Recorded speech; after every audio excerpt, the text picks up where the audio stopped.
The Cleveland Browns versus the New England Patriots. Two of Bill Belichick's former teams and two fan bases that know all about winning.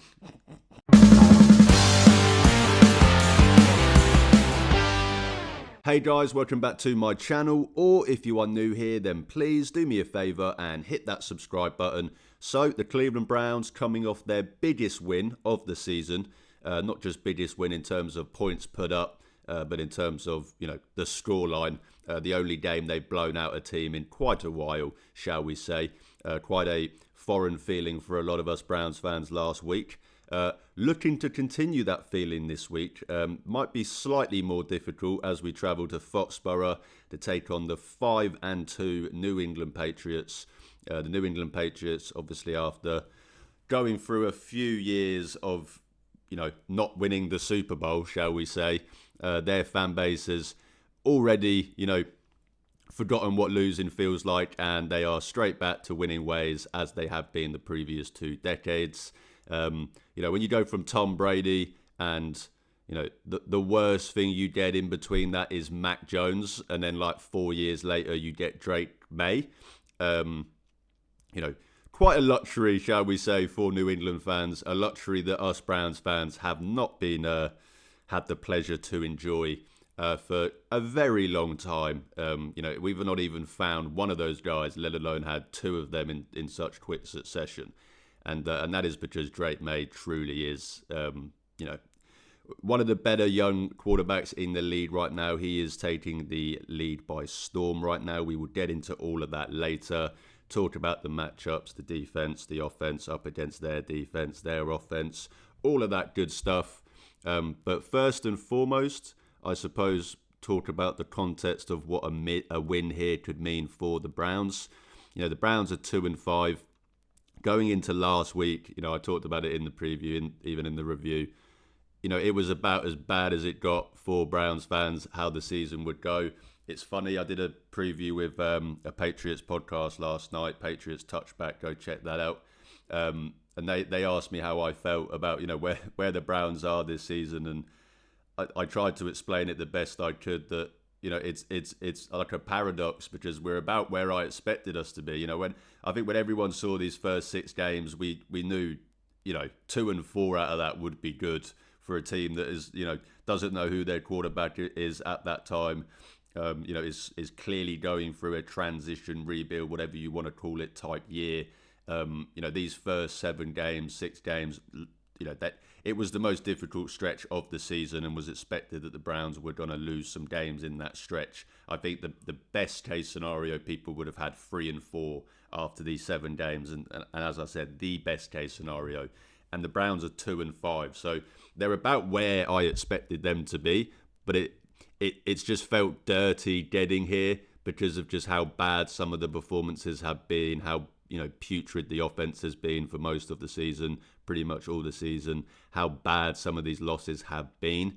And of course, losing to rivals like the Bengals, like the Ravens, like the Steelers over that period as well just sucks.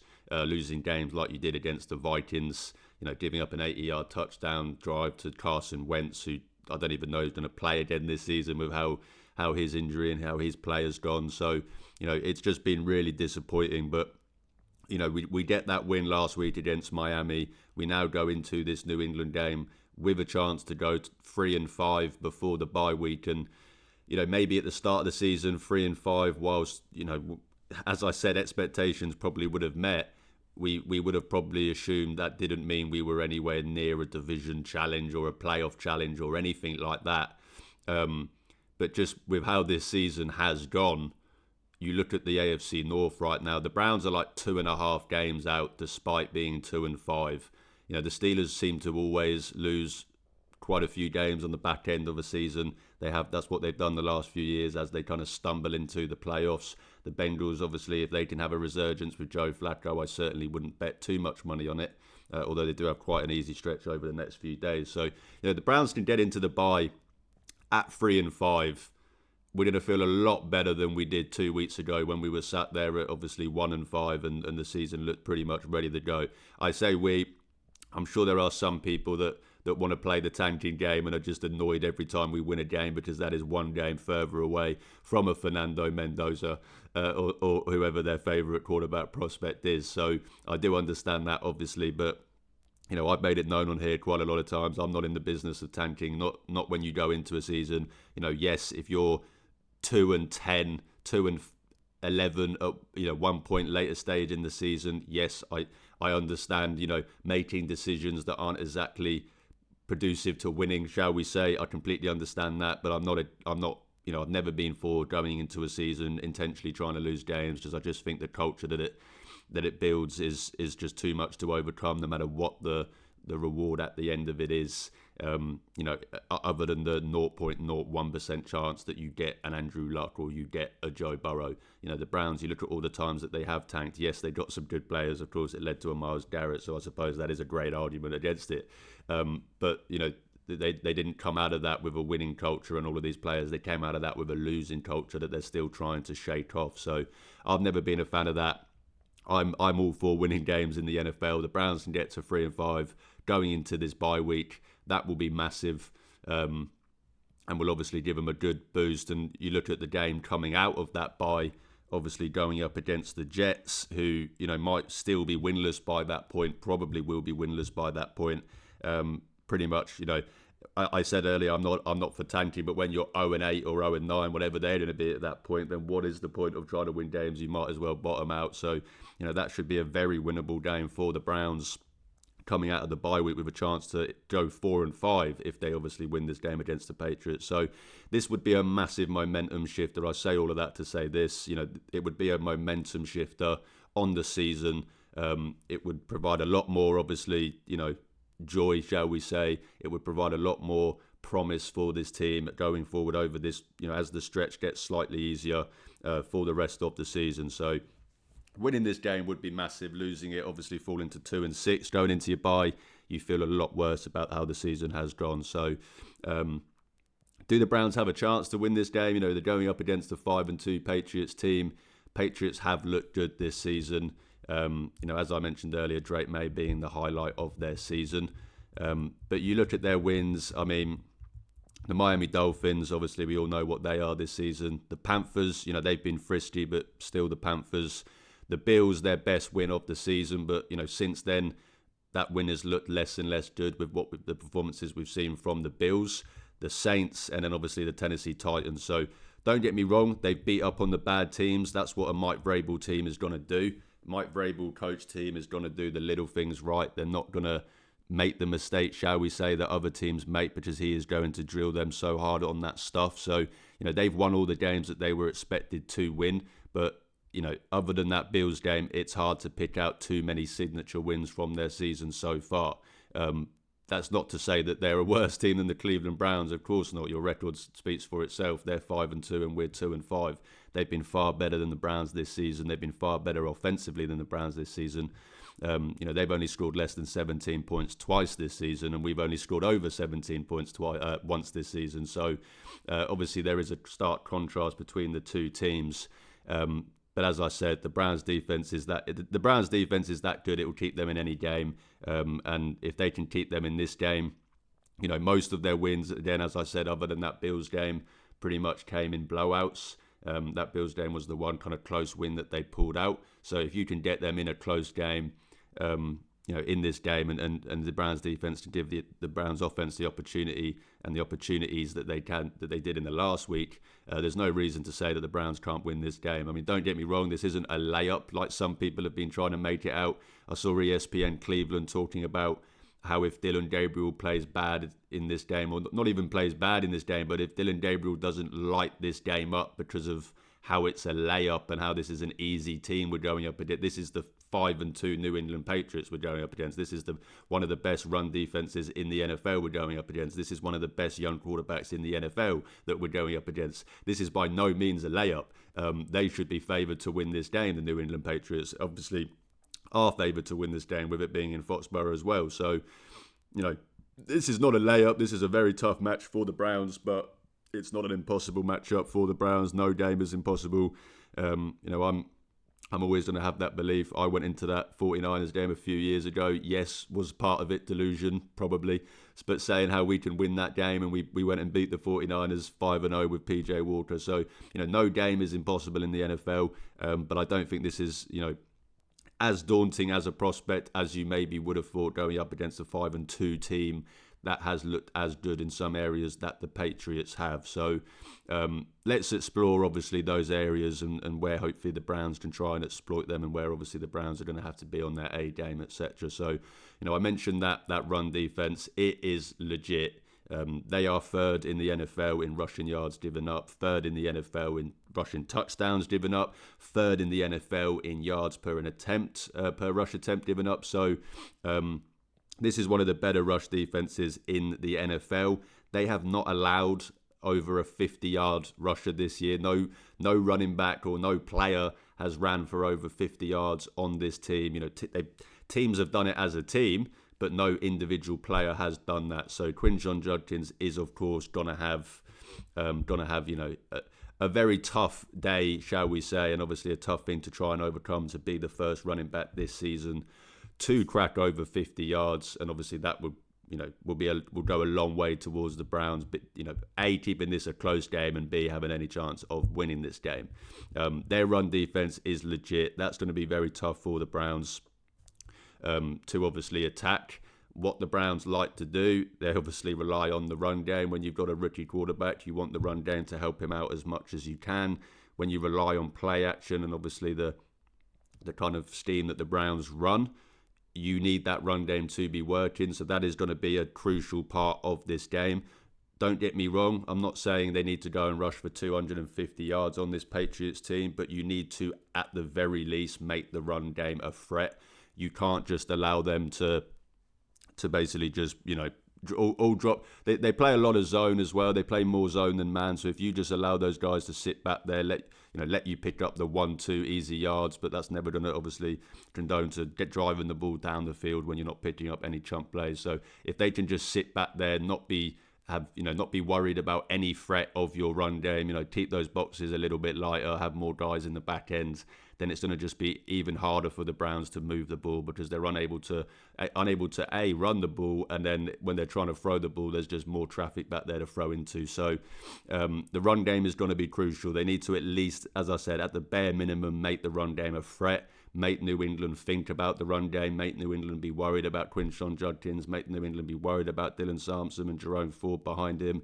They need to at least have that in their conscious for the Browns to have any success on offense in this game. And then if they are able to do that, you can have success throwing the ball on this Patriots team. They are 24th in passing yards given up this season. So quite a stark contrast. I mean, they're only 13th in attempts, so it's not like they're just giving up loads of attempts. They are giving up quite a lot of yards, and that's in total on this Patriots team as well. Even though they're 5-2, they have given up quite a lot of yards. Only 2 games they've held an opposition to under 300 yards. They've given up 389, 358, 203, which obviously their best game, which they actually lost because they turned the ball over 5 times against the Steelers in that game. 326, 363, 296, and 255 against the Tennessee Titans last week. So, they are giving up a lot of yards. You can move the ball on this Patriots team. They've just done well at, getting stops where they need to, and obviously relying on their offensive production as well. So if the Browns can establish the run game, as I said, you need to at least make that a threat. And then obviously, if that is the case, then there is yards to be had, against this Patriots defense in that back end. The 2 tight ends are going to be massive in this game. Hopefully, Njoku is able to go. I do expect him to be ready to go. This is David Njoku we are talking about. He will give every single effort into playing in this game, and I think that will be a big thing because the tight ends are going to be massive. I mentioned obviously Quinshon, he's going to be massive in this game and that run game, but you look at this Patriots defense, I said they've given up quite a lot of yards. They've given up quite a lot of yards to tight ends as well. They do seem to be prone to giving up, chunk plays in the middle of the field. Their linebackers are really good at tackling. They're really good in run support. Spillane, Christian Ellis. So, those guys are really good at tackling. They're really good at run support, as I said, but they're not that great in coverage. And if you can get your tight ends matched up on these guys, same with some of their safeties as well. Duggar, he's obviously questionable in this game. Craig Woodston, Jalen Hawkins, these guys, they've shown they've been really good as run support, as tacklers, coming down, getting stops. But as I said, there is yards to be had on these guys, and especially yards to be had in the middle of the field with those tight ends. So hopefully we can get David Njoku back for this game. Hopefully we can get him going in this game along with Harold Fannin. That's going to be massive for the Browns pass game this week. And then of course anything that your wide receivers can give you is a bonus as well. We don't expect much from this Browns wide receiver room with how poor they've been through the first 7 weeks, but when the ball is thrown their way, they need to make sure they catch the ball. We can't be having drops in this game. This is too good of a team to be, not taking advantage of opportunities and be dropping passes when you shouldn't be, etc. So Browns wide receivers are going to have to do the little things right and obviously try and help out in every area that they can. But I do think that the biggest factor for the Browns having success on offense against this Patriots team is obviously establishing the run game, obviously making that at least a threat. And then targeting those tight ends in the middle of the field where the Patriots do seem prone to be giving up yards. Their front is pretty good. Christian Barrymore, Tonga, Milton Williams, Harold Landry. They've got pretty good rotation in that front. As I mentioned with those linebackers, they're really good at coming up, really good in run support. In those blitzes that they run as well, and those disguises. So they're really good at getting to the quarterback. So that is obviously a worry. The Browns' offensive line is going to have to hold up as best as they can in this game. I do think last week was arguably the best performance from this Browns offensive line. You can maybe say that that's probably slightly clouded just because it was the overall best performance from the team. It was the most complimentary football the Browns had played in a long time, let alone this season. But I do think it was, don't get me wrong, it wasn't great. I'm not by any means, but I do think it was somewhat improved in performance from that offensive line. Cam Robinson was a lot better than he was in his first week last week. Don't get me wrong, again, he's not great, but at least he looks somewhat competent at tackles. So, the Browns did have some success last week in the offensive line. The last couple of weeks, they, especially in the interior, the run blocking has gotten better. So hopefully that trajectory can carry on going upwards and the Browns offensive line can have their better game of the season. That Miami game, yes, that's a terrible defense overall, but they've still got talent in that defensive line. They still got Bradley Chubb, still got Jalen Phillips and these guys. So that it's not like they were going up against, bums by any mean last week, and the offensive line held as well as they probably have any game this season. So hopefully that can continue this week, because that's obviously going to be massive to, somewhat halting this Patriots pass rush, and obviously this Patriots run defense as well, and just getting as much push as you can up front against those guys. That's going to be massive. Obviously keeping Dylan upright, keeping him, in this game, shall we say. Obviously, some people might not be too keen on that, but when the guy that's starting the game and has the whole game plan around him, you obviously want him to stay in the game. So hopefully the offensive line can keep him clean, give him enough time to, when they do pass the ball, and they do, as I said, there are yards to be had. There's going to be guys getting open. Hopefully he can have enough time to find those guys.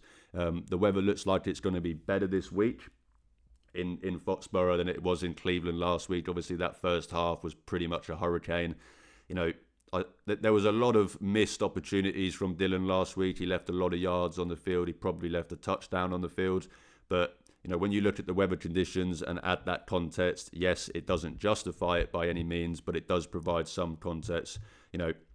He was probably drilled into this game. Just do not do anything to lose the game. Do not make mistakes. Play conservatively. We all know that's what probably they would have asked for him. So a couple of those plays where, on a dry day, he probably throws that ball. But on a wet day with the ball slightly slipping out your hands, you maybe feel, you'd rather just live another down than try and throw that ball and maybe obviously risk an interception or a turnover. So whilst his performance was by no means, lit the world on fire, I do think when you add that context, but, this week with the weather being better, no excuses for Dylan. He has to be able to throw the ball downfield in this game, and Kevin Stefanski has to be able to scheme him up to throw the ball downfield in this game. You cannot rely on beating this Patriots team as you did against the Dolphins. You can't just, you can't just expect them to give you as many opportunities as the Dolphins gave us.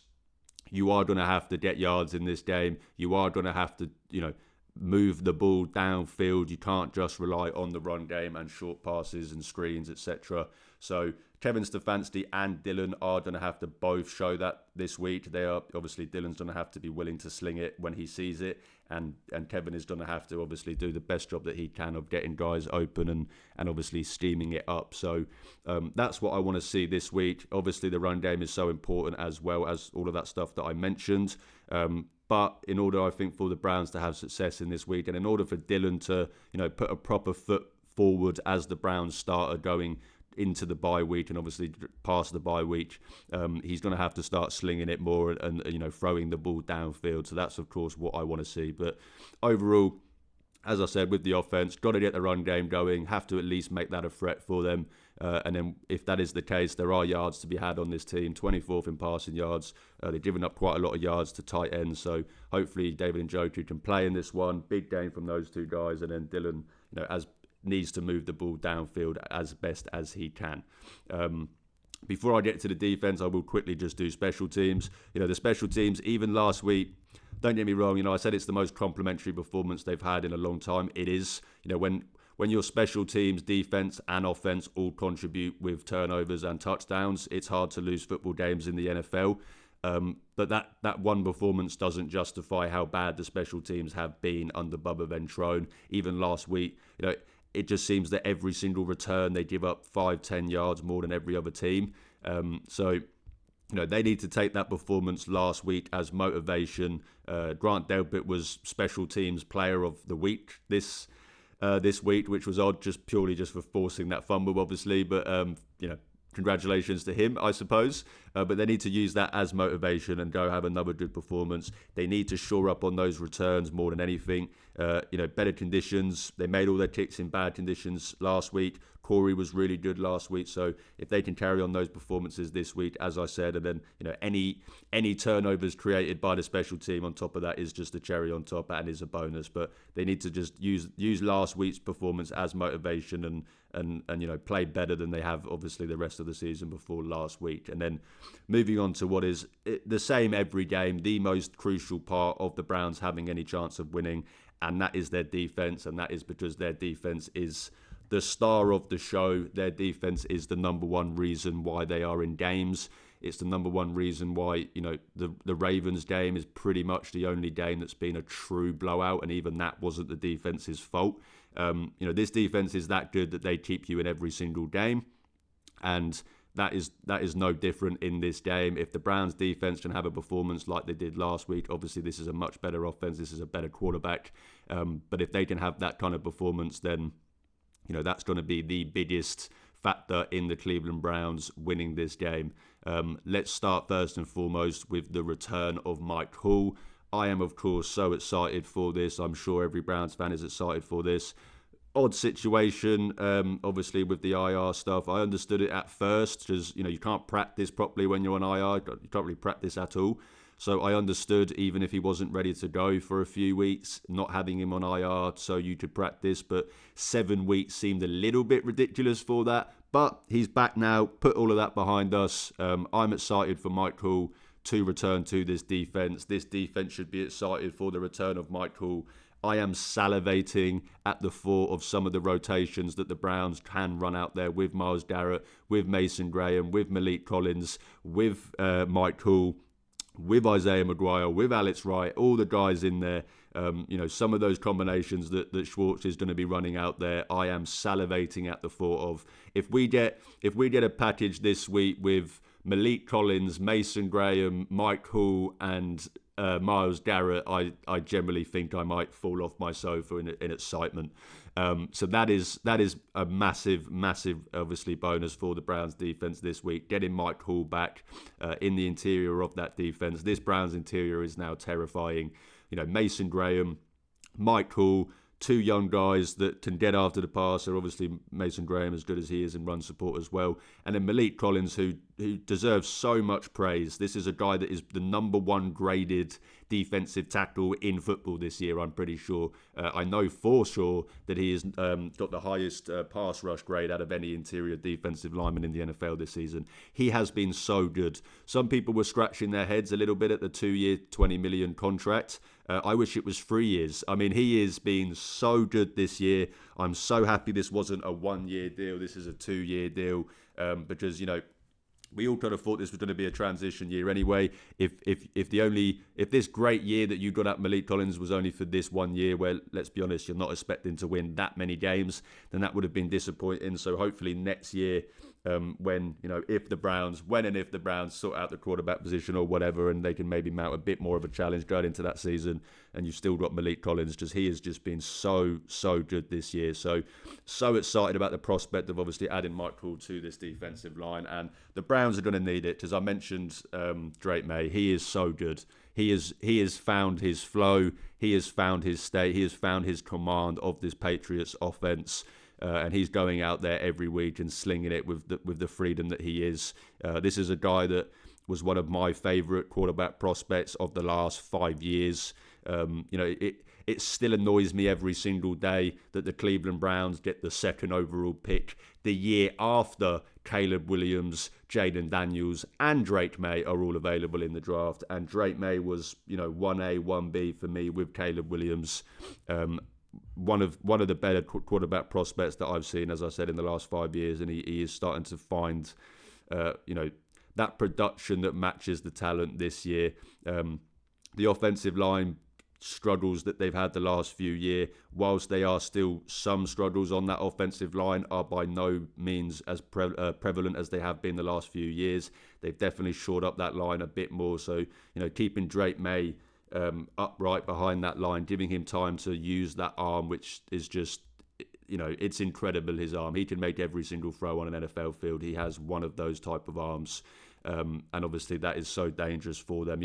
This offense is not by any means like, superstar offense, shall we say. It's not a dream team offense. You've got Stephon Diggs, who, yes, 5 years ago, you would obviously say maybe so, but even despite how well he's been playing this year, this still is an older, maybe past his best, shall we say, Stephon Diggs. Kayshon Boutte was, a 4th-round pick. Hunter Henry, obviously, is a good tight end. Austin Hooper, we all know about, but 2 older guys as well. So, Trevion Henderson can't even get carries in this team. So, Drake May is where the engine of this offense is. If you can get to Drake May, if you can stop Drake May as best as you can, put him under as much duress as you can, you are going to go a long way to stopping this Patriots team. Their run game is not by any means, lights out. Is not going to go and run for 200, 300 yards, and I say that, touch wood, because they probably will now.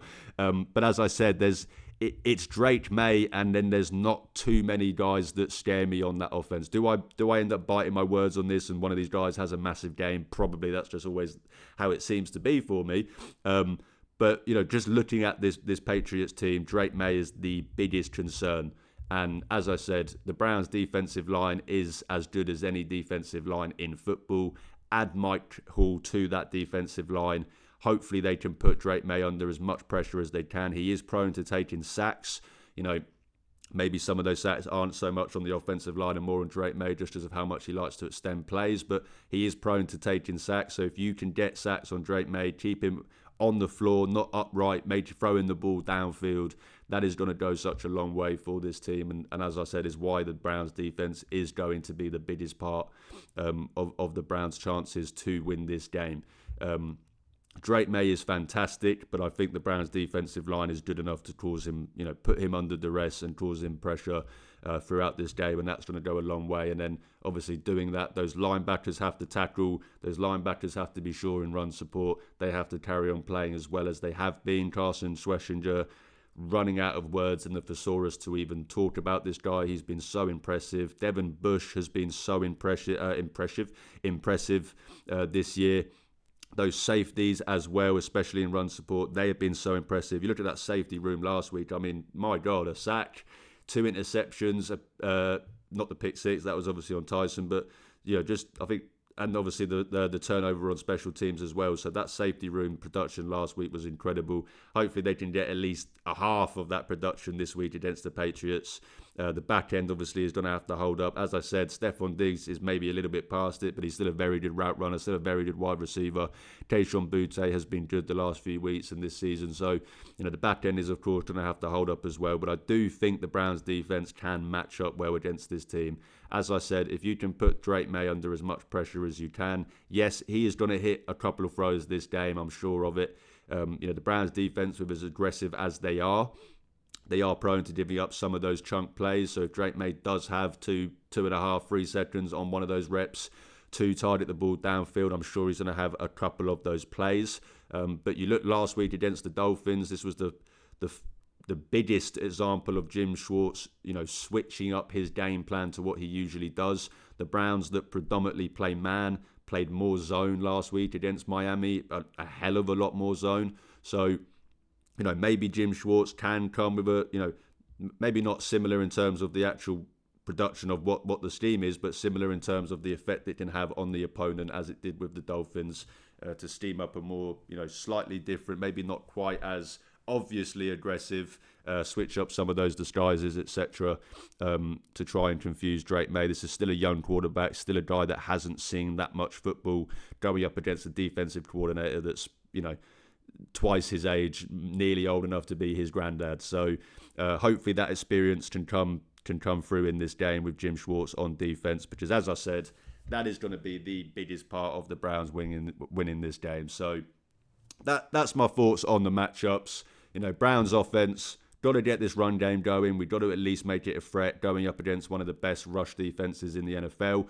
Hopefully Quinshon Judkins can be the first running back this season to run for over 50 yards on them. That will be a long way to, establishing the pass game, making them think about the run game. And then, there are yards to have. 24th ranked pass defense, giving up quite a lot of yards to tight ends. That's the Browns' recipe for success on offense. And then on defense, just hope that this defensive line can eat as much as it has, especially last week, the last few weeks as well.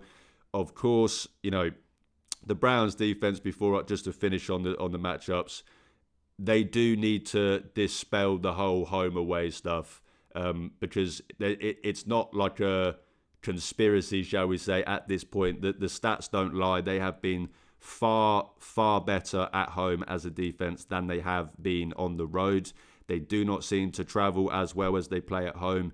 I think 11 points they're giving up in their home games this season versus 33 points they're giving up on the road. Yes, a lot of those games were the Browns turning the ball over 4 times a game with Joe Flacco, but still, that's not good enough, and the Browns need to go and put an end to all of that. They need to show that they can play on the road and can play as well on the road as they can at home. And if they can do that, get to Drake May, cause him as much pressure as you can, then the Browns are going to have a chance to win this game. As I said, this is going to be a really tough matchup. The Patriots are favoured for a reason, but I think the Browns can, at the very least, stay in this game. And if they stay in this game, AFC North football, close games, freaky shit happens, man, and you never know. Yes, usually we're on the receiving end of it, but we've had a couple games this year where we've been on, actually on the end of it. So keep this game close as for as long of the game as you can, and the Browns will have every chance to win this game. Hopefully Dylan can have a somewhat of a coming out game, getting the ball downfield more, something that we have not seen from him so far. And if not, if he has a terrible game, I'm sure we're going to have plenty of conversations in the bye week about obviously Shadur Sanders and that move, etc. But I'm looking forward to this one. Should be a good game. Let me know what your guys' thoughts are on the game. Do you think the Browns should be favoured to win it? Do you think they have no chance to win it? Let me know what your thoughts are. Let me know your thoughts on obviously how big of a win this would be going into the bye week and all of that stuff as well. Bye week coming up. This is our, obviously last game before that bye week, before we get a stress-free-ish week of football where we don't have to watch the Browns and we get to watch all the other teams in the NFL. And obviously going into that, the Jets coming out of the bye week, which of course is the easiest game you're going to play all year. So get a win this Sunday, go to 3-5 with a chance to go to 4-5 coming out of the bye week, and we're all going to feel a lot better about this season after obviously 10 weeks than we did after the first 6 weeks. But that would do it for me today, guys. As I said, let me know your thoughts on this game in the comments. If you do enjoy my content, then you can check the links in my description, see where you can follow me, see where you can get in touch with me on all of the social medias.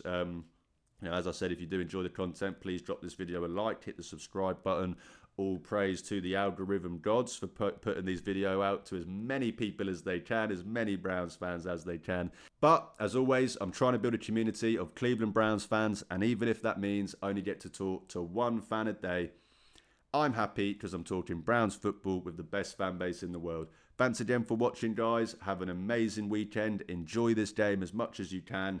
Enjoy the week off afterwards. But most importantly, as always, go Browns.